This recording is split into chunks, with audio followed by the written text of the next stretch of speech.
Вести на Канал 8. Добар ден. Кочанската железничка станица не се реновираше со проектот што го спроведе Министерството за транспорт и врски, а со кој до крајот на оваа година треба да се обноват 10 такви објекти во државата. Освен тоа, нема најави ниту дека се планира реконструкција на пругата од Велес до Кочани. Железничката станица во Кочани понатаму ќе остане слепо црево во железничката мрежа на Македонија. Објектот скоро нема да го менува внатрешното и надворешното уредување, затоа што пред 2 години не влезе во плановите на државата за реновирање и модернизирање на 10 вакви објекти. Ке нема ниту реконструкција на железничката пруга до Велес, со што би се овозможил побрз и побезбеден транспорт на патници и стока. Заложбите за модернизација на железничкиот транспорт и инфраструктурата, што се најавуваа од владата, ја заобиколија последната станица на делницата што води кон Источна Македонија. Со тоа се пропушта и можноста до неа да се обраќаат новите возови што ги набави јавното предпријатие Македонски железници. Со владиниот проект се реконструираат сите железнички станици на коридорот 10, а се работи за инвестиција од 2,2 милиони евра. До сега комплетно се завршени 6 железнички станици на коридорот 10. Набрзо се очекува воведување во градежни работи на железничките станици во Богомила и Чашка во Велишкиот регион, а поради објективни причини имаме мало пролонгирање во однос на Гевгелиската железничка станица поради мигрантската криза и чекањето на мислење од Управата за културно наследство во однос на реконструкцијата на железничката станица во Битола. Според проектот на Министерството за транспорт и врски, целосно се менува водоводната и електричната инсталација на објектите, се ставаат системи за противпожарна заштита, се обновуваат крововите, подовите и фасадите, а се инсталираат уреди за грејење и ладење, како и нови тоалети. Кочанската железничка станица не видела позначајно подновување повеќе од 4 децении, а дел од опремата и инсталацијата е уште од пред 70 години. Пропуштањето на овие инвестиции во објектите на железницата значи дека станицата во Кочани ќе чека подобри времиња. Почна да попушта асфалтот на новоизградената улица во населбата Прокарка. На повеќе места на средина од коловозот се појавија дупки, така што возачите можат да ги оштетат и своите возила, бидејќи на улицата нема никакво предупредување за тоа. Само што се потроши сумата од 1 милион евра како кредит од Светска банка за асфалтирање 10 улици во општина Кочани, а новиот асфалт веќе почна да се распаѓа. Наместо нови сообраќајници со тротоари, осветлување и останата инфраструктура, граѓаните добија раскопани коловози. Таков е случајот со улицата 554 во населбата Прокарка, каде неколку месеци по завршувањето на нејзината изградба, на средината на сообраќајницата се појавија дупки. Парчињата асфалт стојат расфрлани токму на крстосниците на оваа со улиците Скопска и Сремска, а под товарот на возилата што поминуваат од тука на места коловозот се издигнал и по 20 на сантиметри. Состојбата е таква подолг период и граѓаните веќе реагирале до надлежните во локалната самоуправа. Од таму пак не информираа дека направиле увид на улицата и се во договор со изведувачот Евроинк од Гевгелија да ги санира оштетувањата. Периодот за констатирање на сите можни недостатоци кај новоизградените улици бил до 26 јуни, зашто од општината навремено реагирале со барање за исполнување на обврските. Со оглед што технички прием се уште не бил направен, тоа значи дека немало ниту исплата за извршената работа, а должност на гевгелиската фирма била да ги предаде сообраќајниците во исправна состојба според условите во тендерската спецификација. Трошоците за поправка на оштетениот асфалт на улицата во населбата Прокарка биле на товар на изведувачот, а дури откако ќе се констатирало дека состојбата е санирана, општината ќе го извршила плаќањето. Сепак, факт е дека ова не е прв случај во Кочани на ново асфалтирани улици да се појавуваат оштетувања и дупки. Слична ситуација се јави пред неколку години на улицата 9 мај, кога по само 6 месеци од асфалтирањето таа повторно се раскопуваше и на одделни делови се поставуваше нов асфалт.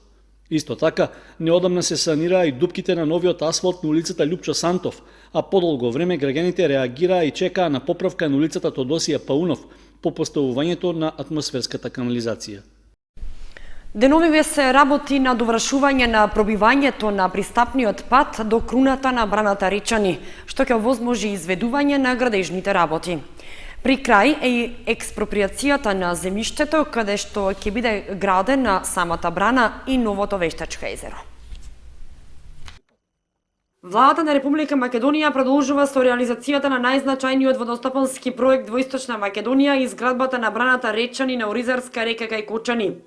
Како што најави министерот за земјоделство, шумарство и водостопанство Михаил Цветков при неодамнешната посета на Кочани, за недела 2 ќе се објават финансиските услови за изградба на браната, кои ќе им бидат представени на 5 градежни фирми кои пројавиле интерес да работат на истата. Идната недела ќе одиме на вториот дел од конкурсот за изградба на брана Речани, односно финансиската понуда ќе доставиме до мислам дека беа 5 фирми кои се заинтересирани за градба на оваа брана. Ќе доставиме и се очекувам за еден месец веќе да биде изаберен на изведувачот на работите на браната Речани. Знаете дека патот ова година треба да биде завршен. Ова го кажувам од причини што реков вода можда за Кочанско поле е доволно, но не е доволно за овчеполието, бидејќи овчеполието многу му е потребна водата. Од тие причини, користејќи на вакви штедливи системи, практично ќе имаме вода за целиот овој регион. Во меѓувреме се работи на довршување на пробивањето на пристапниот пат до круната на самата брана, што ќе овозможи изведување на градежните работи. При крај е и експроприацијата на земјиштето каде што ќе биде градена самата брана и новото вештачко езеро, рече Цветков. Вештачкото езеро ќе располага со капацитет од над 20 милиони кубици вода, која ќе се користи за квалитетно водоснабдување на над 80.000 жители од Кочани, Виница, Зрновци, Чешиново, Облешево, како за изградба на 3 мали хидроцентрали и наводнување на нови 2500 хектари земјоделско земјиште во атарот на Оризарско поле. Се очекува општина Кочани и поширокиот регион во овој дел од Источна Македонија да остварат непроценлива придобивка, пред се во развојот на рибарството, езерскиот туризам, развој на повеќе населени места со што ќе заживее најпасивниот дел од осоговијата.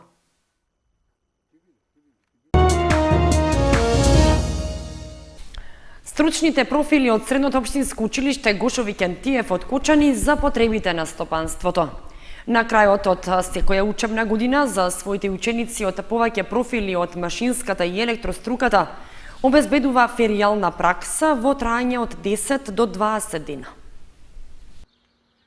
Средното општинско училиште Гошо Викентиев на крајот од секоја учебна година за своите ученици од повеќе профили од машинската и електроструката обезбедува феријална пракса во трајање од 10 до 20 дена.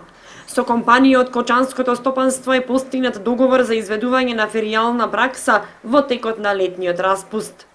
Од електротехничката струка тоа се профилите електротехничар за електроника и телекомуникации, профил од компјутерска техника и автоматика и електротехничар енергетичар, кои имат 10 дена задолжителна феријална практика.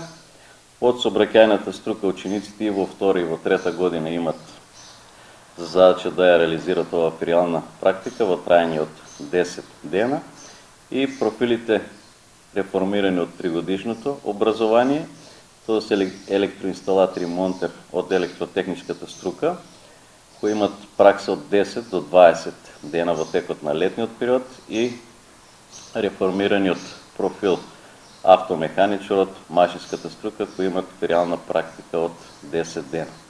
Очекуваме дека фирмите ќе ни излезат и ова година во пресред и ќе ги примат нашите ученици, бидејќи самите ученици се должни да обезбедат фирма во која ќе реализират практичната настава. Најголем број од учениците ќе бидат прифатени во компанијата Амфенол од струката електроничари и телекомуникации, како и во компаниите Електрика во Електрохерц, како и во сервисите за компјутери и електротехника, додаде Сребренов. Феријална пракса е организирана и за учениците од новите реформирани профили во машинската и електроструката со 3-годишно образование во прва и втора година во трајање од 10 до 20 дена. Потреба од изведување на феријална пракса, како и вработување на млади стручни кадри, веднаш по завршувањето на образованието имаат и странските компании, како што е Амфенол, така што бенефитот е обостран. Оние ученици кои ја посетуваат наставата во Средното општинско училиште Гошо Викентиев во Кочани, што се од соседните општини Виница, Македонска Каменица, Делчево и Пробиштип, феријалната пракса ќе ја изведуваат во своите места на живење. Со поставувањето на соларен колектор за топла вода на детската градинка Павлина Велјанова успешно беше спроведена акцијата Зелена недела во Кочани. Истата има за цел зголемување на свеста кај децата од најмали нозе и кај младите за еколошките проблеми со кои се среќаваат во животот. Поставувањето на соларен колектор за топла вода на детската градинка Павлина Велјанова во Кочани и презентација на локални медиуми беше последната активност од спроведување на акцијата Зелена недела во Кочани, која што има за цел зголемување на свеста кај децата од најмали нозе и кај младите за еколошките проблеми со кои се среќаваат во животот. Манифестацијата има едукативен карактер, која се состои од предавања во повеќе средини и практичен дел на терен. Акцијата е во организација на ЕУ Инфоточката и Општина Кочани и се спроведуваше цела недела. Зелената недела започна со најмладите од детската градинка Павлина Велјанова за справување со отпад, како и начинот на негова реупотреба или селектирање. Со децата од 6 до 12 години пак од приватното училиште Брино Брин од Кочани се работеше на едукација за штедење на енергија. На крајот од работилницата секој учесник доби по една LED светилка за користење во нивните домови. Со ова ќе се влијае и на нивните родители за користење на штедливите светилки.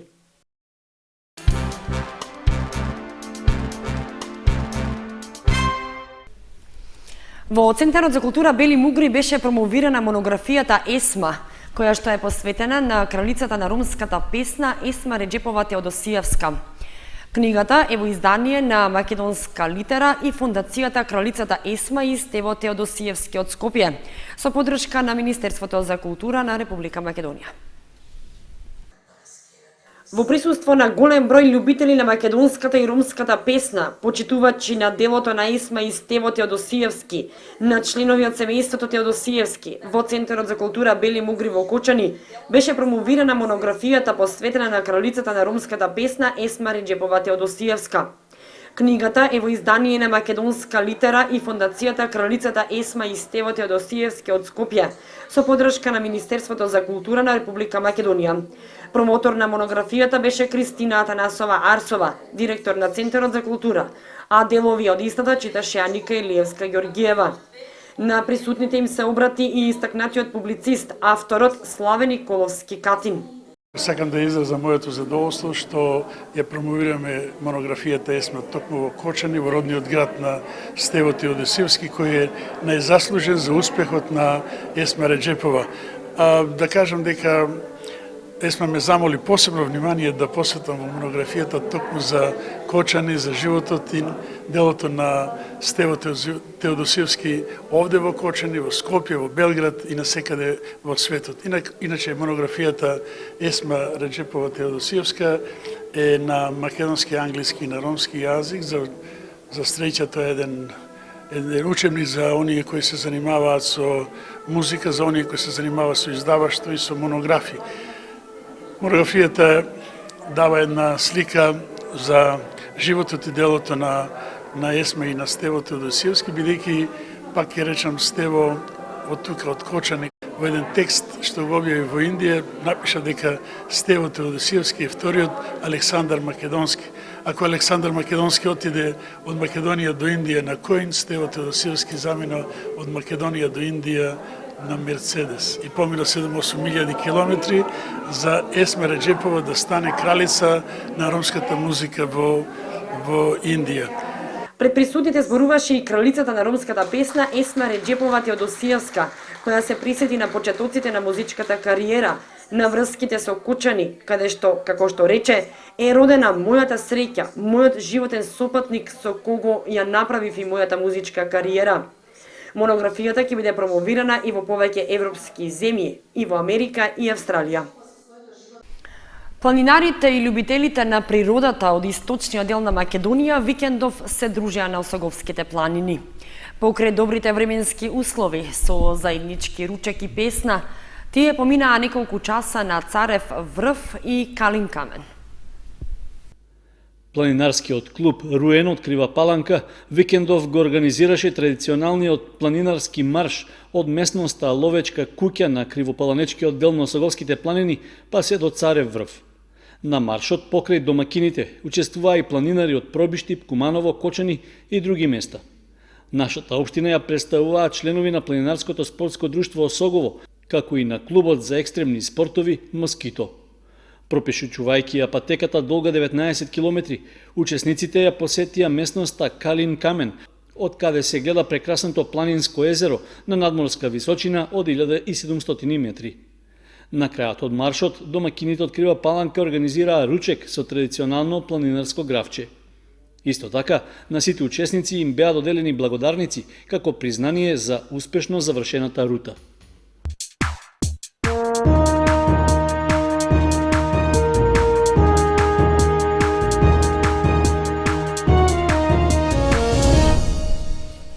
Следува информацијата од спортот. Со надпреварите од државното првенство во А лигата во машка и женска и во Б лигата во машка категорија, заврши првиот дел од овогодишниот шампионат во гимнастика. Младите јуниори на клубот за гимнастички спортови Кучани беа убедливо најдобри и во екипна и во поединечна конкуренција.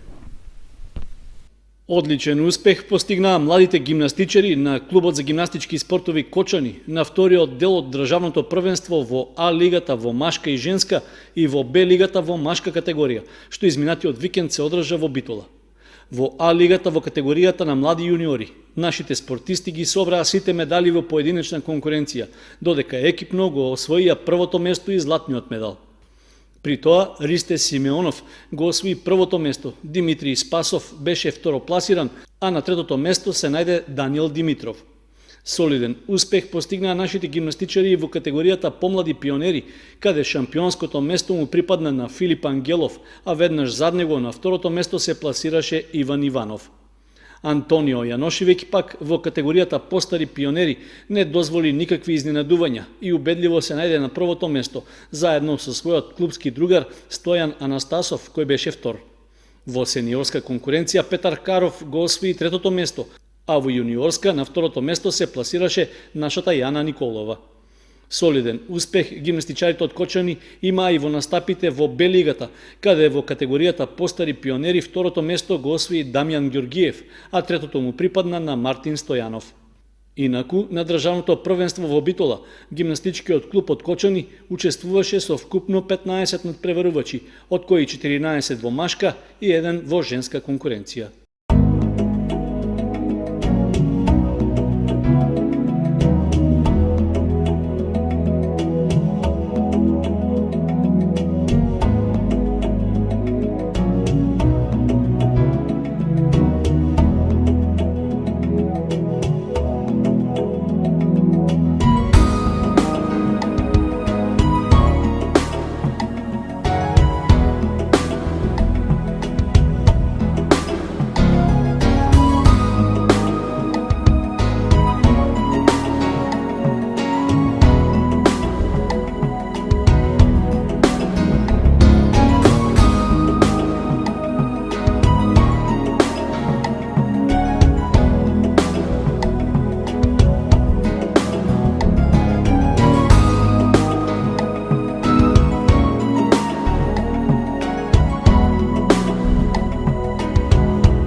Толку во ова понеделничко издание на вестите на Канал 8. Ви благодариме што бевте со нас. Имајте убава вечер. Довидување.